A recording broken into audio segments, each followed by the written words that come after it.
Hello and welcome to Section 2 of Chapter 33 of the American Pageant for U.S. History. We're going through a day for every demagogue, all the way through the TVA. We got a lot to do, so we're going to get right into it. The New Deal is going.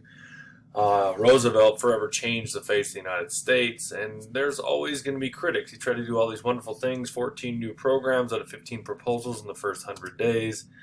And there were Democrats, there were liberals who wanted more reform. And then there's Republicans on the other side, the conservatives saying you're ruining America, you're tearing down the laissez-faire economics and capitalist free enterprise system. You are a communist, you name it. So some liberals are saying the FDR didn't do enough, including Father Charles Coughlin, which in the 1930s there was this Catholic priest in Detroit who had a weekly radio show he combined economic, political, and religious ideas. He reached 40 to 45 million people a week with his shows, which is just remarkable. It's a huge audience. Network television today would love ratings like that. Pretty remarkable. And he called for more reform, more help for the poor, more relief, you name it. You have Francis Townsend, who wanted monthly pension plans to pay old people not to work. He's from California, Dr. Francis Townsend, I should say. Wanted to help old people retire, and the older people usually make a little more money because they've been with the company longer. So then you pay a pension, and then they retire, and then opens up jobs for young people. That might sound familiar. It's going to come back. And then the most outspoken, and probably the biggest rival to FDR, his popularity was Huey Long, who was nicknamed Kingfish. He wanted to radically redistribute wealth throughout America. He's the former governor of Louisiana. He was then elected senator in 1930 from Louisiana. FDR once called him one of the two most dangerous men in the United States. The other of which was Douglas MacArthur, who, because of the bonus army, got pretty much deported to the Philippines until about 1951. Huey Long, his plan was to give every American a home and $2,500 a year guaranteed salary by taxing the wealthy. Now, if that sounds like a good idea, that everyone gets a guaranteed home, everyone gets guaranteed income, you're a communist. Sorry, the FBI is going to come search your computer. You're in trouble. You're a communist. He's a political threat for FDR. Maybe was going to run against him for president in 1936, and then he's assassinated. He did make a lot of enemies. He did rule as a quasi-dictator in Louisiana for a while, and he was killed. I always thought you could make like a bad made-for-TV movie where FDR is the killer, and he rises out of his wheelchair, and he's not paralyzed, but that's not fictional. That's not actually historically accurate. Here's Kingfish Long there. He looks a little cuckoo for Cocoa Puffs, doesn't he? So some other things. Congress does a second New Deal. The Depression doesn't end. The New Deal, the first part, helps a lot. It has the relief. It has the recovery. Not so much. And the reform is there. And so they want to do more government programs to get people back to work. So Congress passes the Works Progress Administration, which provided employment for useful projects, construction of buildings, roads, you name it, bridges. This is a picture up here of Houston Hall, the main building of the campus of Colorado Mesa University in Grand Junction, Colorado. When I went there, it was Mesa State College. 9 million men built public buildings, roads, airports, you name it. They also employed artists. They didn't want to hurt the starving artists, and so artists were there to paint murals, to record songs, to write folk stories, to make travel guides. They employed all of these artists to travel the country and just capture the culture of America. And there's a lot of really cool stuff that was preserved, from folk music and just old tales and you name it. If you ever do any research on the 1930s, there's a lot of good resources out there for you to find. This is a painting, the Work Progress Administration, very Art Deco style here going on. Almost communist-like Soviet Russia. So moving on here, this is a painting. The WPA mural by Victor Arnautoff. It's called The Pedestrian Scene. Wow, that's pretty. Next, we have some decorations. These are famous travel pictures. The city of New York municipal airports. And this is that style, that Art Deco style, that was very popular in the 1930s. This is a WPA guide to Florida. They have them for every state. They're pretty interesting to read. And then this is a very controversial mural by Diego Rivera. It's titled Man. Supposedly, he painted this at the Rockefeller Center, and he painted it in a plaster or fresco. And so the Rockefellers were outraged because over here on the right, supposedly, is Vladimir Ilyich Lenin and Leon Trotsky and a bunch of communists. Oh, here's Lenin right here. Sorry, that looks like Trotsky. And over here, supposedly, is their father, John D. Rockefeller, drinking a martini somewhere. Oh, here he is right here, drinking a martini, and he's hanging out with some harlots. And so they disliked it so much that they actually chiseled it out of the wall and destroyed this painting by the famed muralist Diego Rivera because it had scenes of communism and it also had, a bad portrayal of their father. Rivera recreated this in Mexico. This is a picture of it that he recreated, but kind of a little controversy there going on, a little art. So women, this was a very desperate time for many women. Because men were out of jobs, 25%, sometimes 37%, in some places 80% of men were out of work. That's Toledo, Ohio. So some women had to go to work out of desperation. Some of them had to work harder at home to make ends meet. They had to use hand-me-down clothes. They had to use leftovers. They had to, make their dollar stretch even further. Many women canned food, which is a really difficult job to do. They made their own clothing.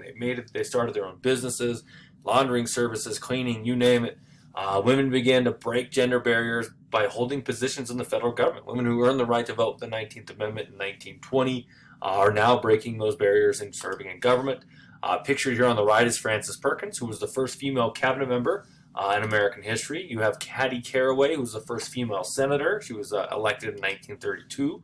You have Ruth Benedict, who made strides in the fields of anthropology. You have Pearl Buck, who wrote about Chinese peasant society. She won the Nobel Prize for Literature. It's just a lot of strides going on for women between Frances Perkins, the Secretary of Labor, Hattie Caraway, and this other stuff kind of going on. Pretty neat here. Many of my students have remarked Frances Perkins here looks a lot like the mean mom in Goonies. The same costume. She looks a lot nicer.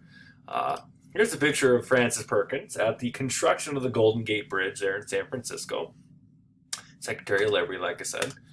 To help out labor or industry and labor, you have the National Industrial Recovery Act, the NIRA, which provided money to states and to kind of help workers in industry and labor, and that was replaced 5 months later. It kind of had like a false start. It created the National Recovery Administration, the NRA. Not the gun-toting ones that we have now. Not that NRA, but the National Recovery Administration. This is one of the most popular programs that Roosevelt and the Congress started in the New Deal. And what it did is businesses would subscribe and they would post the sign, the NRA member, that they did their part. And so shoppers would know that that store had a minimum wage, they banned child labor, they only opened certain hours, all things to protect workers and to help maximize profits. This was so popular that the new professional football team in Philadelphia named their team, their mascot, after the eagle of the logo here. And their original uniforms were actually blue, so it did fit. They regulated prices. They made competition fair. There was charges of socialism. It was actually declared unconstitutional in 1935 by Schechter versus United States. I'm sorry if you're a Schechter. I didn't mean to butcher your name. You also have the Public Works Administration, the PWA. They build roads, shipyards, city halls, dams, schools, just lots of government infusion of cash to get projects going, to get people back to work, to try to get the economy jump-started again. They spent $4 billion. This was headed by Harold Ickes. And then also, to generate more income, Congress repealed Prohibition by passing the 21st Amendment in late 1933 to raise federal revenue, to provide employment, to get people drinking again. If you're depressed, maybe some people would turn to that. You might want to find better ways to cope. But, it helped with the excise tax. The government income had dropped significantly because people weren't making as much money.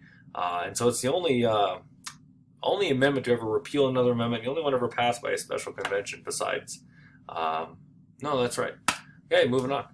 This is a picture of Miriam Cloud Bethune. She was the highest-ranking African-American in FDR's cabinet. She was the head of the National Youth Administration. So here she's protesting segregation here. So, not just women, but also African-Americans were making a name for themselves in government. This is one of the big PWA projects. This is the Grand Coulee Dam in Washington, dammed up the Columbia River there. The Agricultural Adjustment Administration. We talked about this a little earlier in the last one. They attempted to reduce crop surpluses. They established standard parity prices for basic commodities, certain levels that corn or wheat would sell for.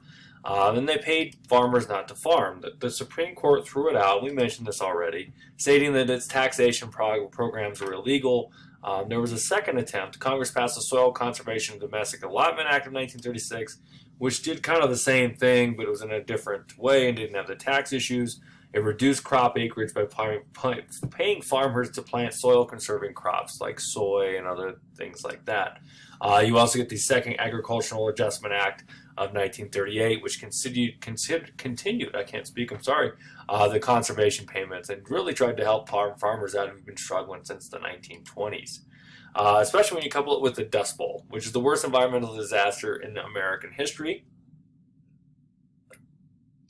It hit western Kansas, western Oklahoma, northern Texas, eastern New Mexico, and eastern Colorado. What caused it was over-farming and drought. If you look back at previous videos I made about sodbusters, going out to the Great Plains and living on there, there's this 2 to 3 inch thick layer of sod that held everything together. And farmers there, they would cut up that sod and they make brick homes out of it. So when you strip that away and then you plant crops, well, when the crops fail because of a severe drought, winds come in and tear up the top layer of soil. There's nothing there to keep the dirt. And so winds rip up the top layer of soil and they cause what's called black blizzards. In 1934, 300 million tons of soil were stripped away from the earth. And it would mix with the wind and the clouds and make these dust bowls, or this dust storm that was going on. Some of that was carried by the jet stream, which they didn't really confirm yet at that time. And it was deposited on ships 300 miles off the East Coast. They were getting dust from Kansas and Nebraska and places like that. They're called black blizzards. And so farmers who depended on their crops, growing and then, harvesting it and selling it, if their crops are destroyed because when the wind stopped, all the dust settled back down onto the earth, killing their crops. And so they had nothing to sell. And so they just left. And 400,000 farmers left for California. 15% of Oklahoma left. The Okies, as they were called, they were treated as immigrants in California. They were put into camps. They were treated awfully. They were not welcome. They were discriminated against. Very bad situation. The very famous John Steinbeck book, The Grapes of Wrath, and later the film that came out, deals with the Joad family moving across the United States from Oklahoma to California, following Route 66, actually. You have the Fraser-Lemke Bankruptcy Act of 34, the Resettlement Administration, the Indian Reorganization Act, all tried to help with the disaster. That's a lot of talking, but the pictures really do a little bit of service. So here's really primarily where the Dust Bowl hit. It was, extends up into this area, but the hardest hit was in this area right here.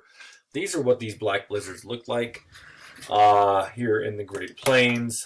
They buried homes. I mean, that's not snow. That's dirt and sand and dust and pretty nasty stuff. Buried cars. These are remarkable pictures. And so if you had a farm that's supposed to grow stuff, good luck. It's not going to happen. This is a young family trying to get out of the dust storm, getting into their shack here, and it doesn't look like it's going to protect them very much, but it's better than being out in the elements. If you look at these fence posts, how much dirt there is piled up. This is hitting, I think it's a city in Nebraska, or actually it's in Kansas, excuse me. This is a car buried up past the wheel wells there. And you can see kind of another little, the heart of the Dust Bowl and then the extent of it. And then the route of the people leaving Oklahoma went all the way to California. You had a big chunk of people that moved to western Colorado, and then a lot of people going to the Pacific Northwest as well. Another little bit of area. This is out of the American Pageant book, and the very famous Route 66. Get your kicks on Route 66. Was the way that many Oklahomans or Okies went to California. Supposedly the land of milk and honey, and kind of the same thing how immigrants came to America for promise and the American dream. They went to California and they didn't find a lot of it. This is a family moving everything they had, using a wagon and you name it, just walking on foot to escape and trying to find a better life. Moving on. Battling bankers of big business. Federal Securities Act required people to inform investors of risk of investment. So the reform piece, the 3 R's of the goal of the New Deal: relief and recovery, reform. So the SEC, kind of, that buying stock on margin, yeah, they're going to get rid of that. The Securities and Exchange Commission, which is still around today, regulates the stock market. They got rid of those business practices that led to the stock market crash. Kind of a big deal there. And then lastly today, the Tennessee Valley Authority, which President Hoover vetoed this. It was a government plan to build and operate power plants on the Tennessee River in the south. It was going to bring electricity to a lot of the rural areas and control flooding. Hoover vetoed this bill, the Muscle Shoals bill as it was called, because he didn't think that government should be involved in business. That was socialism to him. FDR was all on board. He loved it. He loved the idea. It was going to give a big benefit. It was an essential commodity, a business that the people needed. Yet the businesses should not make profit off of something that's so essential. And so he thought that private enterprise should not run power plants. And so the government built and ran power plants on the Tennessee River. And they turned the poverty-stricken area into a flourishing region. They wired it for electricity. They helped create jobs. They controlled flooding. And it really was a success overall, even though there was charges of socialism and communism and all that good stuff. And so this is kind of the area that was served by TVA Electric Power. This was all owned and operated by the government.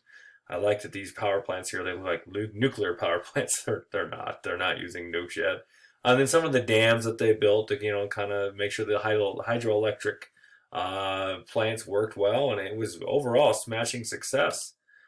This is the percentage of homes that were wired for electricity, moving from 1900 all the way to 1960. You can see it almost looks like 100% of homes by then. And you get this big jump to here up in the 30s. So that's all I got for today. We'll finish this up. If you have any questions, let me know.